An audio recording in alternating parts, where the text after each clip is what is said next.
పక్షాన గొంతు విప్పడంలో, ప్రజల పక్షాన ప్రశ్నించడంలో కేసీఆర్ కంటే పదునైన గొంతు బహుశా భారతదేశంలోనే ఎక్కడా లేదు.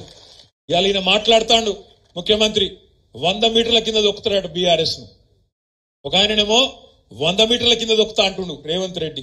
ఇంకొక ఆయన ఇక్కడ మన ఎంపీ ఉన్నాడు కరీంనగర్ బండి సంజయ్, ఫుల్లా చెప్తుండ ఆయన, మనం కొట్లాడుకుంటూ కాదు, కాంగ్రెస్ బీజేపీ కొట్లాడుకుంటూ కాదు, బీఆర్ఎస్ గింతంత మిగిలిందిగా, ఆయనతో బీఆర్ఎస్ ను ఖతం చేయాలి, మనం కొట్లాడుకోవద్దు, మనం కలిసి ఉండాలి అని బండి సంజయ్ కుల్లా మాట్లాడుతుండ్రు. చూసిరా లేదా మీరు?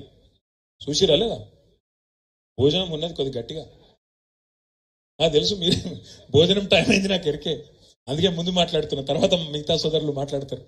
నేను ఎందుకంటున్నా అంటే ఇంత ఓపెన్ గా ఇంత బాహాటంగా మనం కలిసే ఉందాం అని బండి సంజయ్ ఒక దిక్కు, ఈయననేమో 100 మీటర్ల లోపల బొంద పెడతా అంటుండు. ఆయన 3 మీటర్లు కూడా లేడు, ఆయన అంటే మనం 100 మీటర్ల లోపల బొంద పెడతాడట. ఆయన 3 ఫీట్లు కూడా లేడు ఆయన అంటే 100 మీటర్ల లోపల బొంద పెడతాడట. నేను రేవంత్ రెడ్డి గారికి ఒకటే చెప్తున్నా, రేవంత్ రెడ్డి గారు ఈ పిచ్చి మాటలు, ఈ ప్రగల్భాలు నీకంటే ముందు మీ గురువర్యులు మాట్లాడిండు. వాళ్ళ గురువర్యుల పేర్లు ఎందుకు తీగాని, నీ గురువు మాట్లాడిండు, ఇంతకంటే ముందు ఉన్న పెద్ద పెద్ద తీస్మార్కాన్లు మాట్లాడిండు. నీకంటే ముందు కేసీఆర్ ను తొక్కుతాం, బొంద పెడతాం, ఈ గులాబీ జెండా కనబడకుండా చేస్తాం అని చాలా పెద్ద పెద్ద తీస్మార్కాన్లు మాట్లాడినరు. ఆ తీస్మార్కాన్లతోనే కాలేదు, నీలాంటి బుడ్రకాంతో ఏమవుతుంది అనే మాట నేను ఈ సందర్భంగా విజ్ఞప్తి చేస్తా ఉన్నా. నీ అసొంటోళ్ళు మస్తుగా వస్తారు పోతారు, కాలం కలిసి వస్తే వానపాములు కూడా నాగుపాములై బుసలు కొడతాయి. కాలం కలిసి వచ్చింది, తాంతే గారెల బుట్ల పడ్డట్టు పడ్డావు. ఇలా ప్రజలకు తెలుసు నువ్వు ప్రజలు ఎన్నుకున్న ముఖ్యమంత్రి కాదు. ఢిల్లీ ద్వారా మేనేజ్మెంట్ కోటాలో ఢిల్లీని మేనేజ్ చేసుకొని మాణిక్యం ఠాగూర్కు 50 కోట్లు ఇచ్చి వీని చెవుల ఊది వాని చెవుల ఊది నలుగురు నువ్వు పోగేసుకొని ఢిల్లీకి వెళ్ళి ఆడికెళ్ళి మేనేజ్మెంట్ తెచ్చుకున్న పదవి తప్ప ప్రజలందరూ కలిసి కూడబలుకొని నిన్నేం ఎన్నుకోలేదు. ముమ్మాటికి ఎన్నటికీ నువ్వు కేసీఆర్ గారి కాలు గోరుకు కూడా సరిపోవు రేవంత్ రెడ్డి అనే మాట నేను విజ్ఞప్తి చేస్తా ఉన్నా. ఇది నేనేదో వేరే ఉద్దేశంతో చెప్తలేను, ఒకటే మాట గుర్తుపెట్టుకోండి.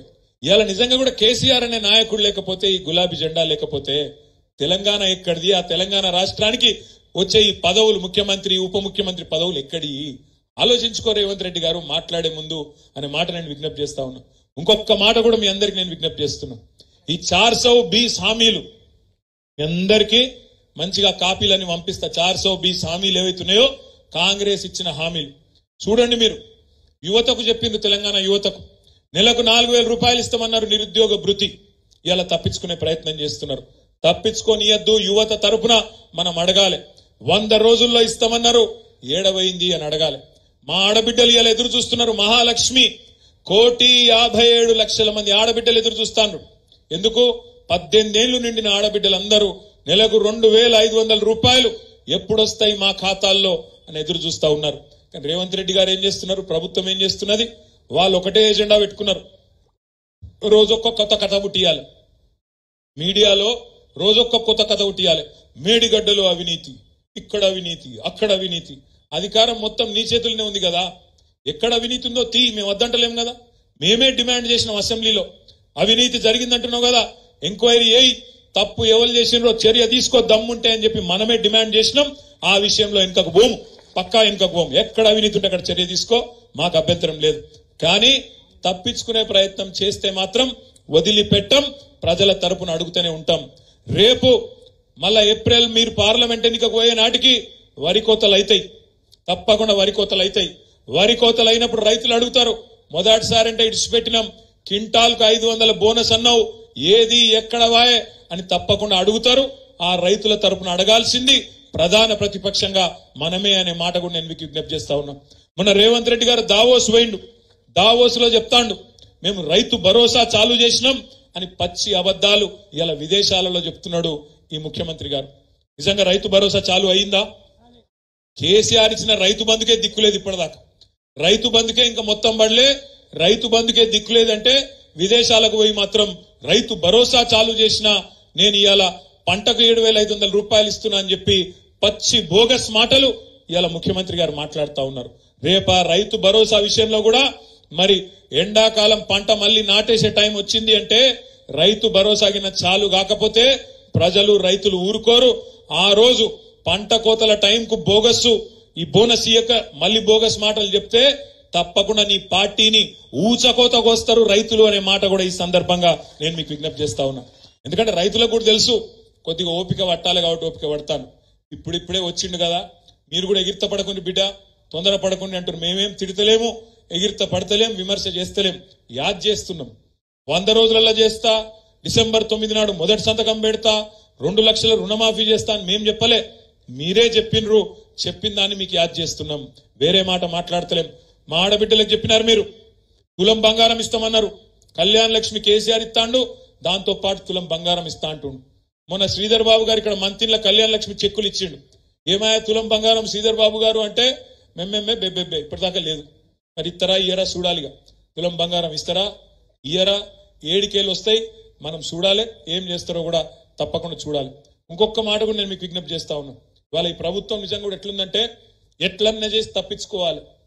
ఏమన్నా చేసి గత ప్రభుత్వం మీద, కేసీఆర్ మీద 4 మాటలు మాట్లాడి, 4 తిట్లు తిట్టి, ఆయంత ప్రజల దృష్టిని అటో ఇటో చేసి ఆగం చేసి తప్పించుకోవాలన్న చక్కర్లో ఉన్నది. ఏమంటాడు ఆయన, సెక్రటేరియట్ పోయి నేను ఇక్కడ లంకె బిందెలు ఉంటాయనుకొని వచ్చినా కానీ ఖాళీ బిందెలు ఉన్నాయంటుండు. లంకె బిందెల కోసం ఎవరు తిరుగుతారే? లంకె బిందెల కోసం ఎవరు తిరుగుతారు? ఏడ తిరుగుతారు?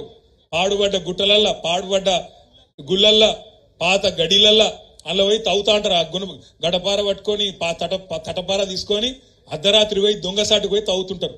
అయ్యా రేవంత్ రెడ్డి గారు, మీరు వినండి జాగ్రత్తగా. మీకు పాపం ఇదివరకు ఎన్నడూ మంత్రిగా పనిచేసిన అనుభవం లేదు, ఎన్నడూ ప్రభుత్వంలో ఉన్న అనుభవం లేదు కాబట్టి నువ్వు అనుకున్నట్టున్నావు సెక్రటేరియట్ కిందేమో బిందెలు ఉన్నాయి తవ్వుకుంటా అని.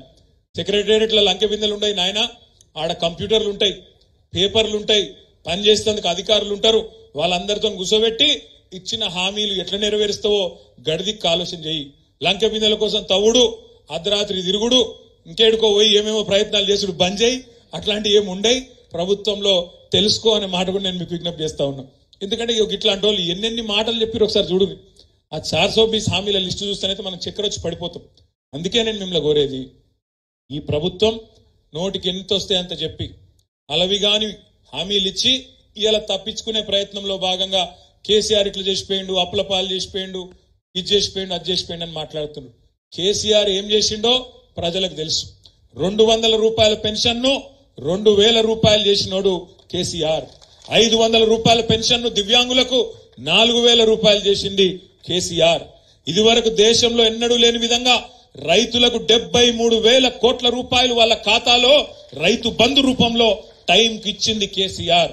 భారతదేశం మొత్తంలో 24 గంటలు ఉచితంగా విద్యుత్ ఇచ్చింది ఒకే ఒక్క నాయకుడు రైతులకు, కేసీఆర్. ఇవాళ మా సోదరులు నేతన్నలు సిరిసిల్లలో ఉన్నారు. మీకు కూడా నేను ఒక మాట ఇస్తా ఉన్నా, మీ అందరికీ నేను మాటిస్తా ఉన్నా.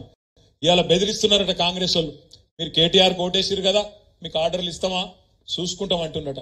నేను కూడా మీకు మాటిస్తున్నా, అవసరమైతే సిరిసిల్ల ప్రజల ప్రతినిధిగా, సిరిసిల్ల ప్రజాప్రతినిధిగా మొత్తం 39 మంది ఎమ్మెల్యేలు అవసరమైతే రాష్ట్ర ప్రభుత్వాన్ని దిగ్బంధం చేస్తాం, నిర్బంధిస్తాం, వాళ్ళని సవాల్ చేసి తప్పకుండా సిరిసిల్లలో ప్రతి నేతన్నను కాపాడుకుంటాం.